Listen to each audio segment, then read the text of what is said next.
Hello and welcome at AAA Networking channel. For those who are new at this channel, please subscribe so you will get the notification for the new video that will be uploaded. After we started the data link layer, now let's go further and check about the Ethernet switching. For those who are planning to become a network administrator or a network architect, we'll definitely need to know about Ethernet and Ethernet switching. And these two prominent LAN technology in use today are Ethernet and wireless LAN, where Ethernet supports bandwidth up to 100 gigabit per second, and this is the reason why it is so popular in use.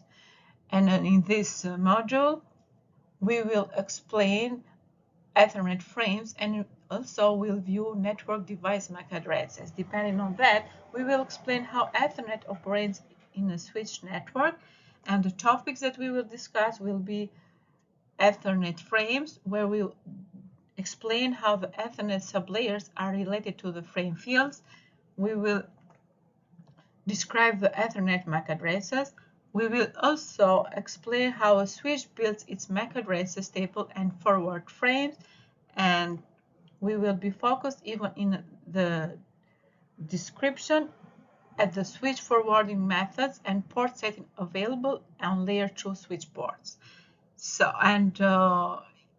In this session, we will be focused on the first two topics, Ethernet frame and Ethernet MAC addresses. In this module, we'll start with a discussion of Ethernet technology, including an explanation of MAC sublayer and the Ethernet frame fields. We have to know that Ethernet is one of two LAN technologies used today, with the other one is wireless LAN. Ethernet uses wired communication, including twisted pair, fiber optic links, and coaxial cables. Ethernet operates in the data link layer and the physical layer as it is shown in the figure. And Ethernet support data bandwidth of the following that are listed here, where we start with 10 megabit per second and until to 100 gigabit per second. At the last video, we learned about data link layer, and we have to recall that data link layer has two sublayers, where are the logical link control sublayer and media access control sublayer. The first one communicates between the networking software at the upper layers and the device hardware at the lower layers. It places information in the frame that identifies which network layer protocol is being used for the frame. This information allows multiple layer 3 protocols such as IPv4 or IPv6 to use the same network interface and media. The MAC sublayer is implemented in hardware and is responsible for data encapsulation and media access control. It provides data link layer addressing, and it integrates with various physical layer technologies. We have to recall that MAC sublayer is responsible for data encapsulation and accessing the media, where for the data encapsulation includes the following: Ethernet frame, with this the internet structure of the Ethernet frame; Ethernet addressing, where the Ethernet frame includes both of source and destination MAC addresses to deliver the Ethernet frame from Ethernet network interface card to the Ethernet network interface card on the same LAN; and Ethernet error detection, where the Ethernet frame includes a frame check sequence trailer used for error detection. All of these are explained at the last video where we discussed about data link layer. And as we will go for the accessing the media, the other function of the sublayer of MAC sublayer, we can see in the figure that MAC sublayer includes the specification for different Ethernet communication standards over various types of media, including even copper and fiber. If we go to the frame Ethernet fields, before that we have to know that the minimum Ethernet frame size is 64 bytes and the expected maximum is 1518 bytes. This includes all bytes from the destination MAC addresses to the frame check sequence field. The preamble field is not listed when describing the size of the frame. The frame size may be larger if additional requirements are included, such as VLAN tagging, but it is not the scope at this session and at this course at the first level of the CCNA, but it will be explained in the other courses. And we have to know that any frame that less than 64 bytes length is considered a collision fragment or run frame and is automatically discarded by receiving station. Frames with more than 50,000 bytes of data are considered jumbo or baby giant frames. If the size of transmitted frame is less than the minimum or greater than the maximum, the receiving device drops the frame. Drop frames are likely to be a result of collision or other unwanted signals. They are considered invalid. The jumbo frames are usually supported by most fast Ethernet and gigabit Ethernet switches and network interface cards. The figure shows each field in the Ethernet frame. Referring to the fields, we have the preamble and start frame delimiter fields. The preamble is 7 bytes and the start frame delimiter, also called as a start of frame, is 1 byte. These fields are used for synchronization between the sending and receiving devices. The first 8 bytes of the frame are used to get the attention of the receiving nodes. Essentially, the first few bytes tell the receivers to get ready to receive a new frame. The destination MAC address field is 6-byte field and is the identifier for the intended recipient. As all you will recall, this address is used by layer 2 to assist devices in determining if a frame is addressed to them. These addresses in the frame is compared to the MAC address in the device. If there is a match, the device accepts the frame. Can be a unicast, multicast, or broadcast addresses. The source MAC address field is also 6-byte field where it identifies the originating network interface card or interface of the frame. At the field type or length, this is 2-byte field where it identifies the upper layer protocol encapsulated in the frame. Common values are in hexadecimal for 0 times 800 for IPv4 or 0 times 86DD for IPv6 and 0 times 806 for RP protocol. At the data field is 46 to 15,000 bytes and contains the encapsulated data from a higher layer, which is a generic layer 3 PDU, or more commonly an IPv4 packet. All frames must be at least 64 bytes long. If a small packet is encapsulated, additional bits called a pad are used to increase the size of the frame to this minimum size. And the last field is frame check sequence. And it is 4 bytes and is used to detect errors in the frame. It uses a cyclic redundancy check, and the sending device includes the result of cyclic redundancy check in the frame check sequence field of the frame. The receiving device receives the frame and the generated of cyclic redundancy check to look for error. If the calculation match, there is no error occurred. If the calculations that not match are an indication that the data has changed. Therefore, the frame will be dropped. A change in the data could be the result of disruption of the electrical signal that represent the bits. In networking, IPv4 addresses are represented using the decimal-based 10-number system and binary-based 2-number system.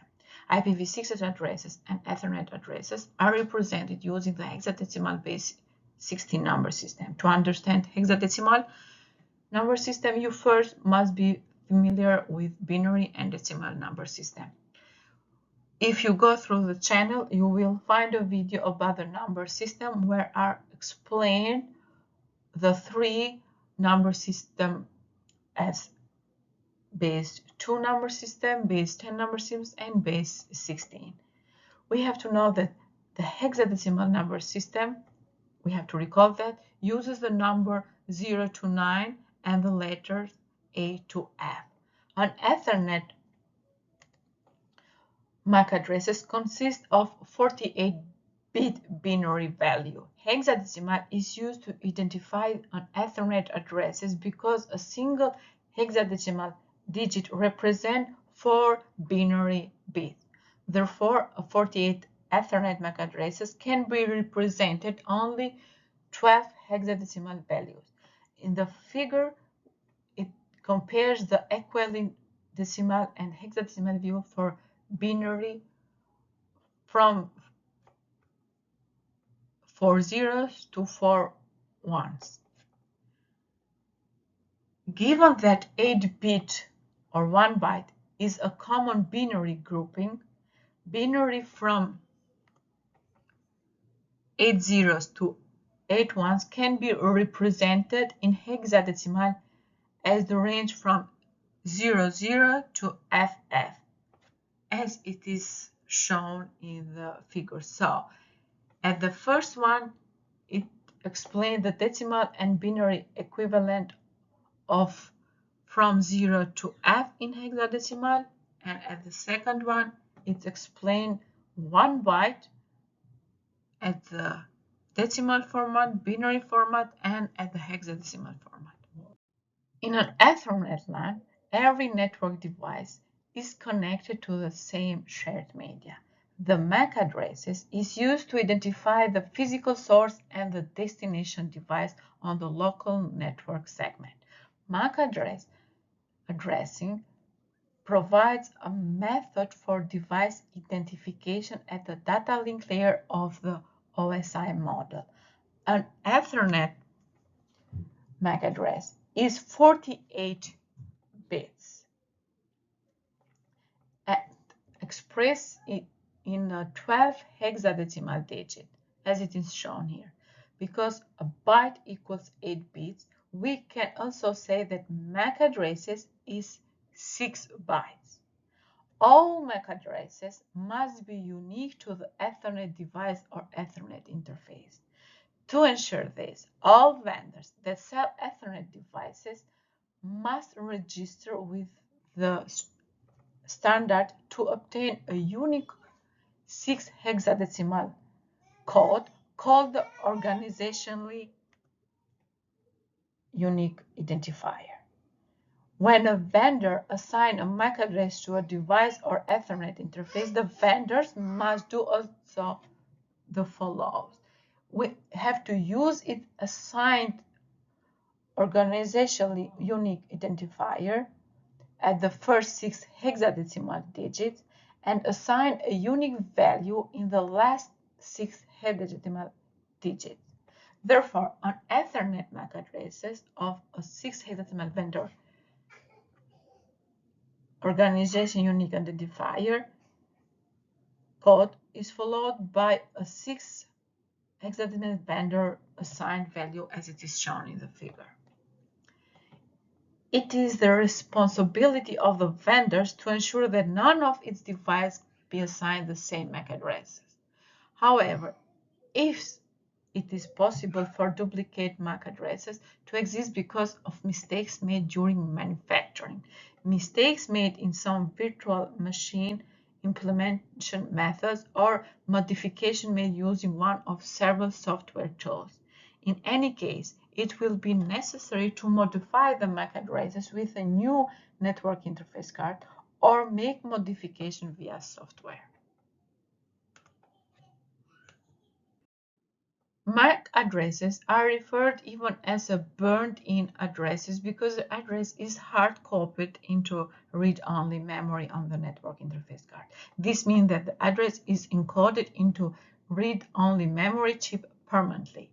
When the computer boots up, the network interface card copies its MAC addresses from read-only memory into random access memory. When a device is forwarding a message to an Ethernet, the Ethernet header includes source MAC address, where is the MAC address of the source device internet network interface card, and the destination MAC address, where is the MAC address of the destination device network interface card. As you can see in the video, there is how the frame will be forwarded to the destination. When a network interface card receives an Ethernet frame, it examines the destination MAC address to see if it is a match. The physical MAC address that is stored into random access memory. If there is no match, the device discards the frame. If there is a match, it passes the frame up to the layers OSI model, where the decapsulation process will take place. Any device that is the source or the destination of an Ethernet frame will have an Ethernet network interface card and therefore a MAC address. These include workstations, servers, printer, mobile devices, or routers. In Ethernet, different MAC addresses are used for Layer 2 Unicast, broadcast, and multicast communication, as we mentioned a couple of slides before. A Unicast MAC address is the unique address that is used when a frame is sent from a single transmission device to a single destination device, as it is shown in the animation, how it will a Unicast frame process to the destination. In the example, a host with IPv4 address of 192.168.1.5, so the source requests a web page from the servers at the IPv4 192.168.1.200 for a Unicast packet to be sent and received at the destination IP address must be in the IP packet header. A corresponding destination MAC address must also be represented in the Ethernet frame header. The IP address and MAC address combine to deliver data to one specific destination host. The process that the source host used to determine the destination MAC address associated with the IPv4 address is known as Address Resolution Protocol, and the process that the source host used to determine the destination MAC address associated with IPv6 address is known as neighbor discovery. And we have to note that the source MAC address must always be Unicast. An Ethernet broadcast frame is received and processed by every device on Ethernet LAN. The features of the Ethernet broadcast are: it has a destination MAC address in hexadecimal with all Fs, so 48 ones in binary. It is flooded out of all Ethernet switch port except in the incoming port. It is not forwarded by a router. And if the encapsulated data in an IPv4 broadcast packet, this means that the packet contains a destination IPv4 address that has all ones in the host portion. This numbering in the address means that all hosts on the local network at the broadcast domain will receive and process the packet. And if we see the animation, how a broadcast frame is processed, we can see that the source host sends an IPv4 broadcast packet to all devices on its network. The IPv4 destination address is a broadcast address as 192.168.1.255. When the IPv4 broadcast packet is encapsulated in the frame, the destination MAC address of the broadcast MAC address is all Fs in hexadecimal, so 48 ones in the binary system. DHCP for IPv4 is an example of protocol that uses Ethernet and IPv4 broadcast addresses. But, however, we have to say that not all Ethernet broadcasts carry an IPv4 broadcast packet. For example, address resolution protocol requests do not use IPv4, but the address resolution protocol message is sent as an Ethernet broadcast.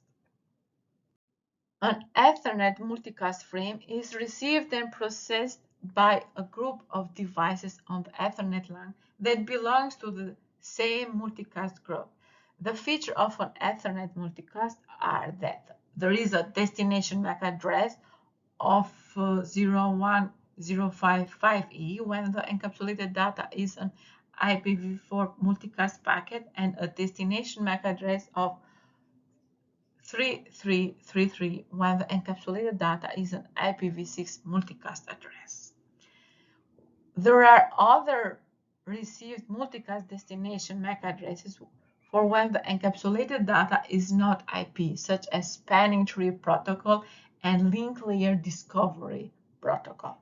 It is flooded out all Ethernet switch ports except the incoming port unless the switch is configured for multicast snooping. It is not forwarded by a router unless the router is configured to route multicast packets. If the encapsulated data is an IP multicast packet, the device that belongs to a multicast group are assigned a multicast group IP address. The range of IPv4 multicast addresses is from 224.all30 to 239.255.255. The range of IPv6 multicast begins with FF0/8. Because multicast addresses represent a group of addresses, they can only be used as the destination of packet. The source will always be a unicast address. As the unicast and broadcast addresses, the multicast IP addresses requires a corresponding multicast MAC address to deliver frames on a local network. The multicast MAC addresses is associated with the use addressing information from the IPv4 or IPv6 multicast addresses. As it is shown in the animation, for the frame process for the multicast, we can see that the destination MAC address and the destination IP address are both multicast. Routing protocols and other network protocols use multicast addressing. Applications such as video and imaging software may also use multicast addressing, although the multicast applications are not as common. So with Ethernet frames and Ethernet MAC addresses, we end the first two topics at the Ethernet switching. Thank you for being with me at this session, and see you at the second part for the Ethernet switching in the coming days.